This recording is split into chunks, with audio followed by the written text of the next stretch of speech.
Well, good afternoon. President Biden is about to take a very bad situation at the border, and he's going to make it worse. He seems to be surrendering to the most radical voices in his party in terms of immigration. He's planning to open the southern border even wider than it is open right now. Because of coronavirus, the Center for Disease Control used an order that they could for public health called Title 42 to expel certain individuals who are trying to come into the country illegally. We have on good authority that the White House is talking about eliminating this Title 42 and what we've been doing for the last year to keep coronavirus out of the country. And this is a time when there are increased variants of coronavirus, variants of which the most recent one is one that those of us who've been vaccinated may not have the kind of protection that we all believed that we had had. So today we're sending a letter to the president pointing out that every president has a responsibility to protect the safety and the security of the American people. 26 Republicans have signed on to the letter, including Leader McConnell. We're addressing in the letter the concerns we have and the American people have about public health and safety, about the crisis at the border from the standpoint of national security, as well as from the standpoint of the humanitarian crisis. I'm just going to read one paragraph from this letter signed by 26 of us to the President of the United States. Ending this order will have a dire impact on the crisis already engulfing our southwestern border. We urge you in the strongest possible terms not to take this action. Immigration facilities are overwhelmed. Revoking the authority of officials to rapidly expel illegal migrants under Title 42 without a clear plan in place to handle the stress this population will place on the system and on border communities will further exacerbate the crisis at the southwestern border. Senator Capito. Thank you all. Thank you, Senator Brasso. And I wanted to join my voice in total agreement with Senator Brasso on the letter that we sent asking the President not to revoke the Title 42 provisions. I'm the ranking member on the Appropriations Committee for Homeland Security. I see the stresses and strains on the Border Patrol, on ICE, on the facilities, and have visited, as many of us have, numerous times. I mean, the numbers that we see of apprehensions at the border right now are well over 170,000. We're waiting for the statistics for June. They also, I think, because of Title 42, are able to manage, and I don't think they're managing well, but they can manage in some part some of that population because they are able under Title 42 to turn people back fairly immediately at the border under those provisions. First of all, there's a safety and health provision. We still have provisions in this country where we're still making sure that we're protecting ourselves and being as safe as possible from COVID. Why wouldn't we continue to do that on our southern border and protect our border agents and the ICE and all of the law enforcement that are currently meeting the difficulties of this situation? But a lot of these folks are from border counties or border states that are much more highly impacted than a state like West Virginia. Why does it matter to me? It matters to me because also coming across the border not only are undocumented immigrants coming across the border, but drugs are flooding across our border. If you saw the statistics that were announced today, the amount of deaths from overdoses went up over 29% last year. In my state of West Virginia, it went up over 49%, the deaths. It's fentanyl, it's methamphetamine, and it's coming across the southern border. And if we divert our manpower and womanpower to these over 180,000 or 70,000 undocumented who are flooding across our border, and we are using every single resource we can to meet the human challenge, we're not disrupting the drug traffickers that are killing Americans, killing families, wrecking communities. So this is why I care more than as a non-border state, because it heavily is a very sad and devastating consequence of the deluge of people that are coming. And if Title 42 is taken away, this will be a problem that's only going to get worse. And I'll add, in finality, the Biden administration knew, because of the policies that they put into place and that the president promised during his election, that the borders were going to be open, that people were no longer going to be turned away, that policies were going to change. Can you imagine? And they had no plan for it. Can you imagine what would happen and what will happen when Title 42 goes away? I know, because I see where they're spending the money. They have no plan for this flood of humanity. So please, President Biden, please make the right decision. Keep Title 42 in place and plan for what we see as devastating our communities. Thank you. Senator Capito, of course, is entirely correct. The CDC announced that 93,000 Americans died of drug overdoses last year. 93,000 Americans, many of those drugs coming across the southwestern border. But if you look at the Biden administration's policies, it seems like their prevailing or their dominant theme, the dominant theme is whatever Trump did, we're going to undo. But it gets worse. They don't have an alternative plan in place. For months now, the Border Patrol has told me, as a Texas senator, we're really worried when we lose Title 42 as a tool to control illegal immigration across the border. And in May alone, there were 110,000 migrants returned on an expedited basis using this public health Title 42. If we lose this tool, given what the Biden administration has done, laid out the welcome mat to anybody and everybody who wants to come to the United States illegally without any sort of consequence, they fear that they will simply lose control of the border. The cartels, the transnational criminal organizations, the coyotes, the human smugglers, they're getting rich for every person they can move across the border, and they're literally coming from around the world. You talk to some of the Border Patrol sectors, they've detained people from more than 150 different countries. This is not just a phenomenon for Mexico and Central America. But we are risking, the Biden administration is putting the American people at risk of losing control of our borders entirely. And that means we can't control against the illegal drugs coming across. We can't prevent people from jumping to the head of the line and getting ahead of the people who are trying to do it the right way. America is the most generous country in the world when it comes to legal immigration. We naturalize about 1 million people a year. But this makes a mockery of the rule of law. It's dangerous, and without any plan to transition from Title 42, we risk losing control of the border entirely.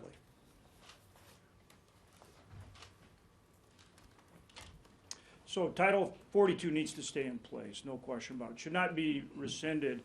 Also, the migrant protection protocols, or remain in Mexico policy, as well as the third safe country agreements, should remain or be reinstated as well. So in March, myself, along with many others, including a number of folks here, went with Senator Cornyn and Senator Cruz to the Rio Grande Valley. And we were there on the border with the Border Patrol, both at night and during the day. And they told us the incredible difficulty, of course, they're having. You've all seen that. So that was in March. Now, just last week, I went with a bipartisan delegation led by Senator Portman, who will be here shortly, and Senator Kane. There were 3 Republicans and 3 Democrats. We went to Mexico, we were in Ecuador, we were in Colombia, and we were in Guatemala. And clearly, the message there is that if you come up to the border, you're going to be able to stay. I mean, they hire a coyote to bring them. They get 3 chances in case they are returned. But very clearly, the message that they have in Mexico and in Central America and in South America is that if they come up here, they're going to be able to not only get in, but stay. And of course, what does that mean? That means human trafficking. That means drug trafficking. That means more business for the cartels, for the coyotes, more lawlessness.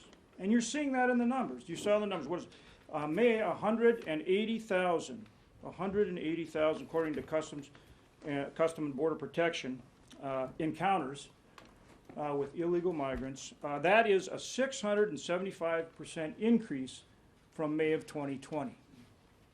And so now the administration is talking about lifting Title 42. Now let me give you one other statistic that I think is pretty important. I think the American people should know. Here are the vaccination rates in a number of Central and South American countries. Venezuela, 3.9%. Ecuador, 9.8%.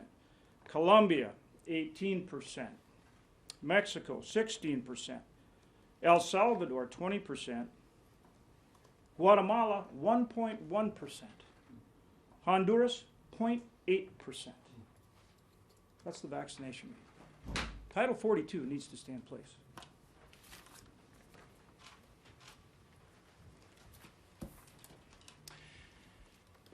As a Marine Corps officer who served on the southern border in the Yuma sector of Arizona back in the mid-90s, I saw firsthand the impact of our border crisis. You know, back then I served in an area where there was a serious challenge of human trafficking and drug trafficking. I left, and several years later, a wall was erected in that very area. And we saw the number of illegal crossings plummet. I returned to the same sector in May of this year and discovered that the crisis had returned. Why? A complete vacuum in leadership by the Biden-Harris administration. Look, we have seen an absolute surge in the number of illegal crossings. In fact, we're on track before year's end to see over 1 million illegal crossings. And this is, make no mistake, a 50-state border crisis. This impacts the people of Indiana. In fact, some of these individuals who have illegally crossed have been sent by the Biden administration without consultation with U.S. senators and other elected officials into Fort Wayne, Indiana, and other places across the country, dispersed throughout the country. And the situation's obviously growing worse and worse. Meanwhile, the Biden administration continues to undo much of the good border security work that we've accomplished as Republicans in recent years. Just the latest is this proposal to eliminate Title 42. So it's time that we reestablish leadership. It's time that either President Biden or our southern border czar, Vice President Harris, shows up as it relates to this issue. Lead, follow, or get the heck out of the way.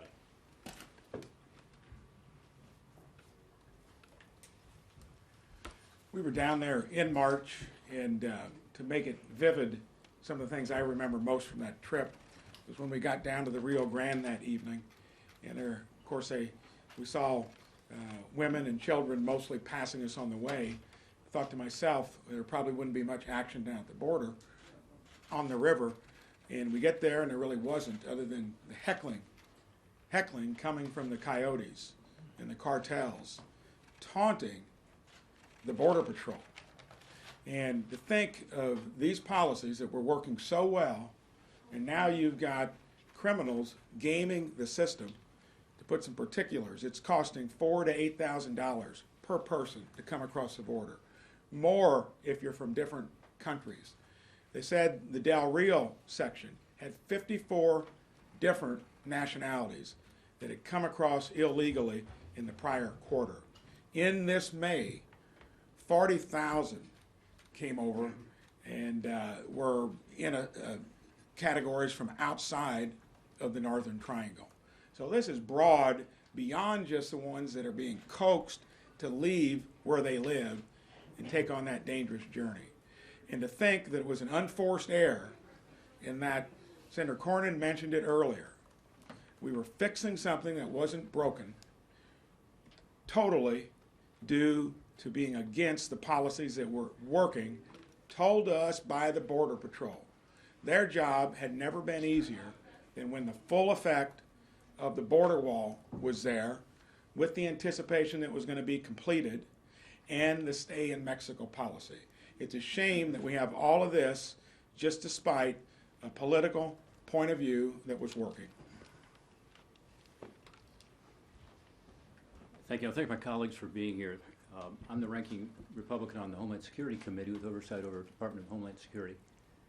We are facing the worst crisis on our southern border that we've had in at least 2 decades. And it's entirely due to changes in policy from the Biden administration. That's a fact. In particular, because this is about Title 42, they chose to get rid of Title 42 as it related to all children, all unaccompanied children, many families, now most families, and yet they did nothing to prepare for the obvious influx that was going to occur, particularly because they had changed the asylum policy to make it more generous. So it was not only that they revoked Title 42, which at that time particularly, COVID was still raging, not just in America, but even more so south of the border. But they did so without preparing for what they knew was going to happen. That's the height of irresponsibility. Now, sadly, they're talking about doing it again. And this time it'll be with regard to adults. Again, I will just say today, and I'm sure my colleagues have said this, be prepared. They cannot say this time that they don't know there's going to be an influx, because there's obviously going to be an influx. Because many of these adults are now being turned away because of Title 42 and the healthcare emergency. That will be gone. And yet are they doing anything to prepare? Remember, having been down on the border, when the children started coming across, they were stuck into detention facilities run by the Border Patrol that they were only allowed to be in for 72 hours, and many were in there for weeks. And they were living during the COVID period with no COVID testing, inches apart, on the floor, living on mats. Then they went to HHS facilities, which were overcrowded, not prepared for them. There were obviously allegations of abuse that you heard about. Then they were pushed out to families as quickly as they could be, meaning that the sponsors were not properly vetted, which is something I've studied twice now in 2 different reports out of our subcommittee on investigations, with a bipartisan report saying this must stop. There has to be proper vetting of these sponsors. So these are the consequences of a border policy and an immigration policy that is irresponsible. Now look, they have a right to change the asylum policy and to make other changes, but they don't have the right to tell people in Latin America, and I just got back from Ecuador and Guatemala, 2 of the countries that are sending some of the large numbers of kids and families and even adults now across. The presidents of those countries said the same thing.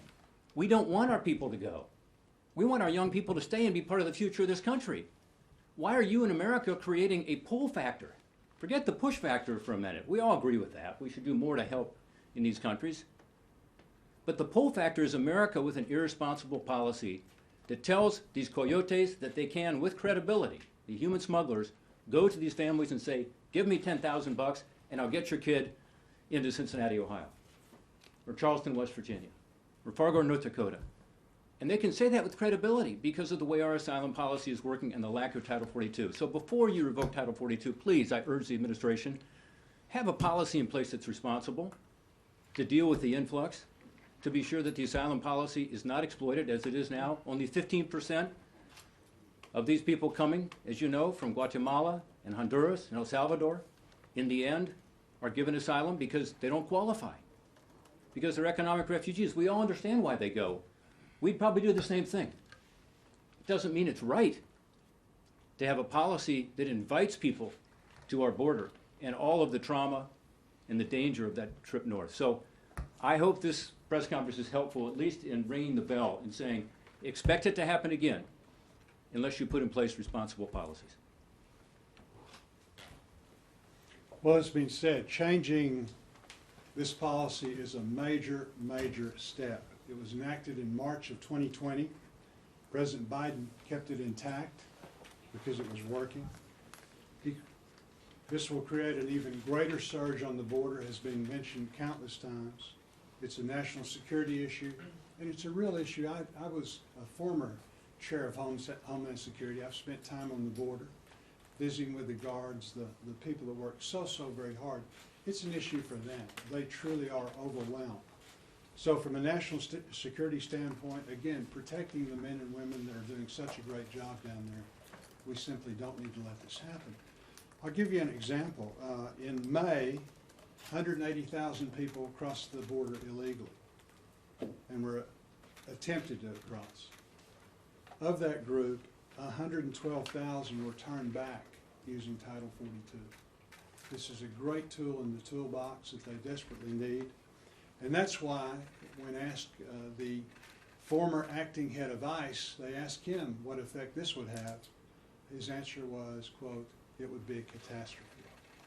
So I call on the administration to use some common sense to keep this tool in the toolbox as we face truly an unprecedented surge on our borders. Biden administration has been in place 175 days. In that 175 days, we've had 4 of the months be the highest number of illegal crossings in 20 years, only to be beaten by the next month, the next month, the next month. The other records are the things that people aren't talking about right now. We have 6,000 ICE agents in the interior of the country. Last month, they did 3,000 deportations. So not only has the administration stopped enforcing what's happening on the southern border, they've stopped enforcing the interior of the country. In the piece that we started talking about 175 days ago, and that was when the Biden administration just stopped construction on the southwest border wall. Today, it's the 14th of July. Today, we spent, as federal taxpayers, $3 million paying contractors not to install the wall. We also paid several $1,000,000 to contractors to watch the steel that's laying on the ground to make sure no one takes it. So far this year, in the 175 days that the Biden administration has put a pause on construction of the wall, we as taxpayers have spent over $1 billion not building the wall. Not building it. That's not $1 billion we get back.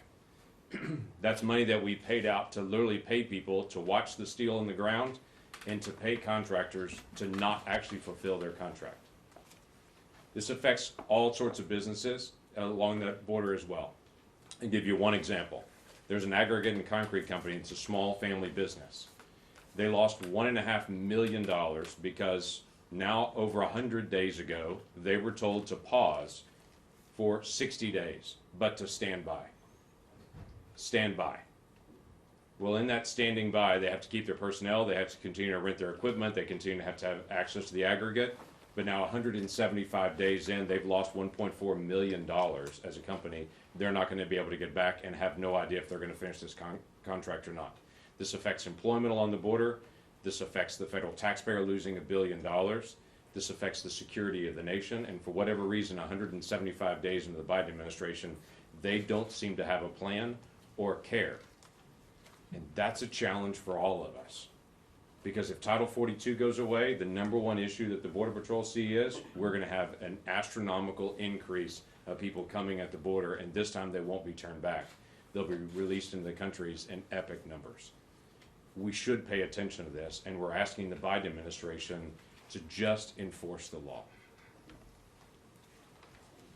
So as John Hoven and Mike Braun said, 110 days ago, 19 of us, led by Senator Cornyn and Senator Cruz, went down to the border. And what we saw, and what the media who went with us saw, clearly was an open border, humanitarian crisis, national security crisis, healthcare crisis. Clear as day. That is what was going on.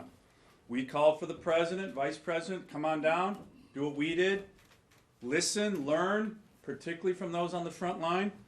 Took too long, the vice president finally went, but she learned the wrong lesson. And if they're going to learn the lesson of repealing Title 42, that is exactly the opposite thing that needs to happen right now, which is why we're holding this press conference. And dismantling even more of what were clearly successful border security policies by the Trump administration is only going to continue all of these crises: national security, health, and humanitarian. So what's really going on here? I think so many of you know it, but the far left of the Democratic Party is driving all of these policies. Here's another one that we've been talking about a lot. This is the $6 trillion blowout Biden budget. Okay, where are their priorities? Everybody's getting a double-digit increase in terms of federal agencies, except for 2. Homeland Security, 4% cut, and the Department of Defense, 2% cut.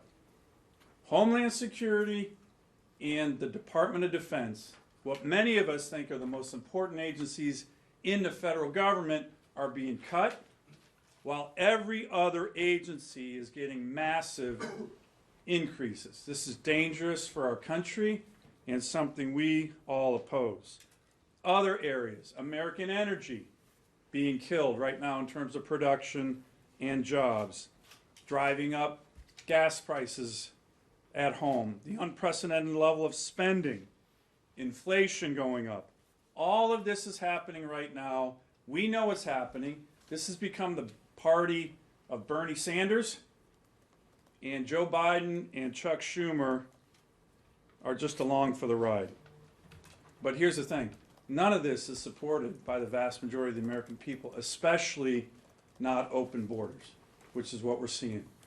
And I think it's going to be very clear in November in 2022 that the American people are going to reject these far-left policies, especially this one.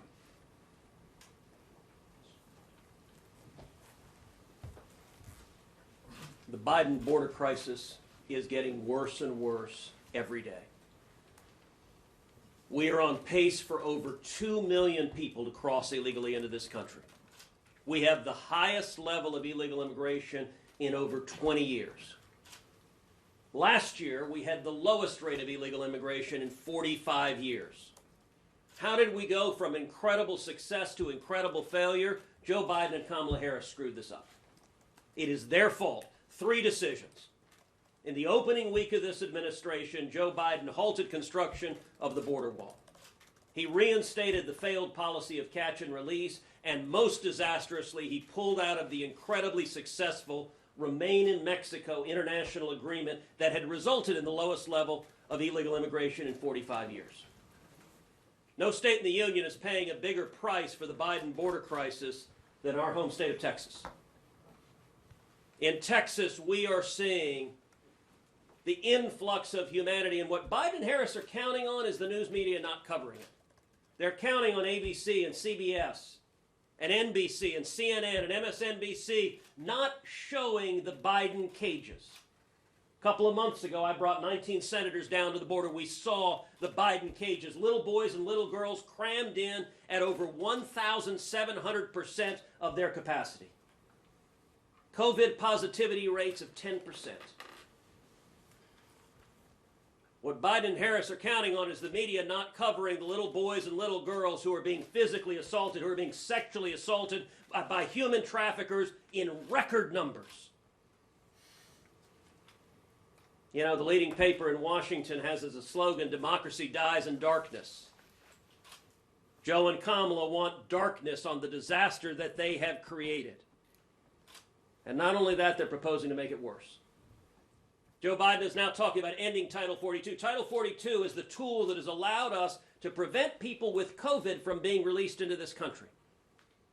We're in a pandemic. Joe Biden likes to talk about what a priority he puts on the pandemic. Understand this. If the Biden administration ends Title 42, they will be releasing illegal immigrants in your community who are COVID positive. We're seeing COVID positivity rates rising in South Texas. We're seeing COVID positivity rising in Laredo. We're seeing COVID positivity rising in San Antonio. Just yesterday, I spoke with the mayor of Uvalde, Texas, who said as a result of the illegal immigrants being released in Uvalde, they're seeing COVID positivity spiking up. And Biden wants to release even more COVID-positive illegal immigrants. This is lunacy. This week I introduced legislation, the SHIELD Act, with a number of senators up here, to codify Title 42 and to stop Joe Biden and Kamala Harris from releasing illegal immigrants in our communities who are positive for COVID. If you don't want to see this pandemic come back with the Delta variant, or most of these illegal immigrants coming in haven't been vaccinated. They're being put in cages with other people who are COVID positive. They're spreading COVID and then releasing COVID in our communities. This is lunacy. It is lawless, and the only reason Joe Biden and Kamala Harris are doing it is because they are captive to the extreme radical left of their party. Everyone else who believes in common sense ought to say enough is enough, and let's not make the pandemic worse by making this crisis at the border even worse than it already is. Last month, the residents of Chattanooga, Tennessee woke up to news reports that in their community there were planes that had landed overnight that were full of illegal migrant children that were being flown to Chattanooga, were being put on buses and placed around that part of Tennessee into different homes and shelters. Well, this was done with no knowledge to the local officials. The governor had been contacted and asked if they would consider taking some migrant children. They had declined that request. But you know what? The administration did it anyway. And because of these practices, this administration has turned every town into a border town and every state into a border state. They're doing it because the people that are coming are in need of health care, housing, social services, children's services, education. But you do not know that these migrants have been moved to your community until they show up needing these services. Now, Title 42 has been important to keep those that test positive for COVID from coming in. With that gone, then you're going to see COVID positive individuals moved into communities across the country in need of health care. The taxpayers are the ones who are going to bear the burden of this. This border crisis is so out of control, and it is imperative that the Biden administration keep this in place. 160 different countries, different nationalities have presented to the southern border since Joe Biden took the oath of office. Look at what we would be opening our country, our communities, our states to if this is allowed to continue. Well, I traveled down to the border with the delegation with Senator Cornyn and Senator Cruz, and I think one thing that I would like to see more out of the media is the reporting on really what's happening before they ever get to the southern border. We heard an account of an 11-year-old girl who was gang raped. When we traveled down the Rio Grande River, we saw them recovering a corpse from the river. The untold stories of hundreds of people who never get here or who were raped or abused along the way is a story that needs to be told. Senator Sullivan talked about Joe Biden's, or President Biden's, double-digit blowout budget. You know somebody down on the southern side of the border that's looking forward to their blowout budget? The cartels that right now are making roughly $13 million a day, charging the tolls to bring people across the border. If you drop Title 42, he's going to give them a budget increase too, and he is funding what I think is a humanitarian crisis that's unreported, or at least underreported, and the press needs to do a better job of explaining what's really happening at the border. We have to keep Title 42 in place. We'll be happy to take some questions. Senators, you've mentioned President Biden's budget several times throughout this press conference. I was wondering if I could get your reaction to the proposed Democratic $3.5 trillion budget resolution that we've been learning about. Well, to me, that $3.5 trillion that was announced last night really is the extreme Democrats' freight train to socialism. And the American people are going to end up paying for that in many different ways. There's going to be massive tax increases, which are going to hit every American family. There's going to be what we're seeing now with record inflation, and the current inflation numbers are nothing compared to what's going to happen if you try to put this much money into the economy. And people are going to pay for it through regulations, which are going to make things a lot more expensive to do any sort of activity. So the taxes and the regulations are, to me, going to sink the economy. And we had a strong, growing economy prior to coronavirus. So this is something that they're going to need every Democrat to pass, because there's not a single Republican in the House or the Senate who's going to support this level of taxing and spending and regulations. Remember, this $3.5 trillion is on top of the bipartisan effort on infrastructure that's ongoing right now for roads and bridges. This has nothing to do with roads and bridges. This is a massive expansion of health care in America, child care, the types of things that we're taking a look at here. It's the green bad deal, a lot of regulations related to that. So we're looking at a situation where they are proposing something, and it shouldn't surprise anyone, because Bernie Sanders has not hidden the fact that he is a socialist. He does want socialism in America. He is fully in on this, and the Democrats are proposing to spend money like it's monopoly money. Given the, to piggyback off that question, given now that we know this top line number of the Democrats' reconciliation bill is $3.5 trillion, we still haven't seen bill text from the bipartisan group of senators on their infrastructure proposal. Do you think that by knowing the Democrats are going to push through $3.5 trillion, that will sway some of your conference? Does it sway you at all to not supporting a bipartisan infrastructure bill, given how much spending is going to take place, whether or not you guys vote for it? All of us are interested in actually doing core infrastructure, physical infrastructure, the roads, the bridges, the ports, the airports, those sorts of things, broadband, that we all know that we need in our country. There are a group of us, ranking members of committees, I was part of that met with President Biden and trying to do something with that. He's now moved beyond that to this bipartisan group. We want to make sure it's true infrastructure and that it is actually legitimately paid for without a lot of funny business. We want to make sure that the way that it's paid for is something that we can believe in and that it is paid for. But you're talking about adding significant amount of debt as part of this $3.5 trillion bill, and that's something that the kids and grandkids of this country are going to have to take with them through their entire life. Do you think the bipartisan bill is paid for based on what you've seen? Do you think it's paid for in a responsible way?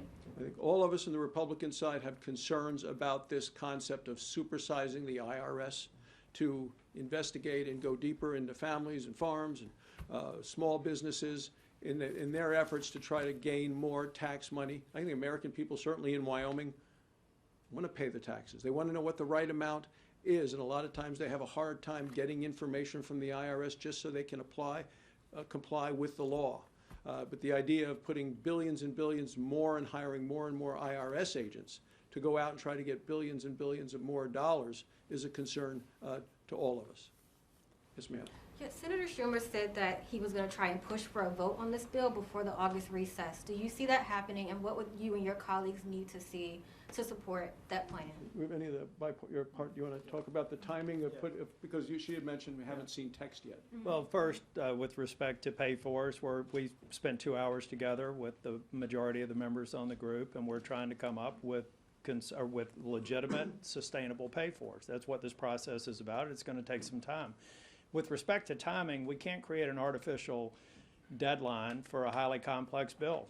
We are relying on some baseline texts that have gone through committee, so a lot of it has been written, now it's being put together, but we have to reconcile some legitimate differences around scope and some questions around the pay-fors. The IRS tax gap is a real concern for us. We're afraid that corporations won't bat an eye because they have legions of people that are accustomed to audits year-round. But we're worried about small businesses, sole proprietors, and others who could be the focus of only personnel, more auditors. But we do think the IRS could benefit from technology and infrastructure to help them better collect the taxes people legally owe. But we're working through these pay-fors now, and I'm optimistic that the discussion we had last night was very collegial and very productive. We're going to have to continue to work. If Senator Schumer were to lay down a motion to proceed on something where substantive text or general agreements on where we're going are not into place, that's going to be very difficult, even for somebody like me who's trying to do my best to come up with a bipartisan solution. Anyone else? Thank you very much. Thank you.